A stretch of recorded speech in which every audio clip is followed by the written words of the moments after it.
आज संध्याकाळचे 5 वाजायला आले तरी आमचे लंगडू महाराज काही उठले नाही. त्याच्या मनामनानं घ्यावं लागते. मग लंगडू महाराजचा दोर सोडून द्यायला लागली मी घरातला पसारा आवरायले. मी आतला घरातला पसारा आवरायलो. लंगडू महाराज उठले का मग आपण त्याला कसे मसे ओढत नेतो बाहेर. पण लंगडू महाराज अजूनही उठायचं नाव नाही घेऊ राहिले. आज यांच्या मनात काय काय माहीत. लंगडू महाराज उठायचं नाव नाही घेऊ राहिले तर मग बाहेर पोचले. मी झाडून काढले. आता आतून ततून सगळी गल्ली झाडून काढली तरी लंगडू महाराज आमचे बसेलच. लंगडू महाराज आज उठलेच नाही. तर सगळे कामं झाले आणि बकऱ्या घरी आल्या.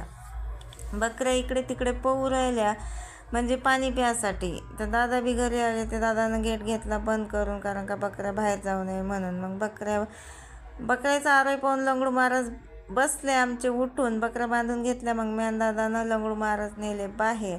आणि चला या मग संध्याकाळचा चहा प्याले. संध्याकाळचा स्वयंपाक तर काही करतच नाही मी, एक टाईमच करतो सकाळचा आणि तोच संध्याकाळी खातो. मस्त असा चहा ठेवला होता, अद्रक खिसून मस्तपैकी चहा घेऊन घेतला. चला तर मग भेटूया पुढच्या ब्लॉगमध्ये. बाय. व्हिडिओ आवडल्यास व्हिडिओला लाईक करा. चॅनलला नवीन असताना तर चॅनलला सबस्क्राईब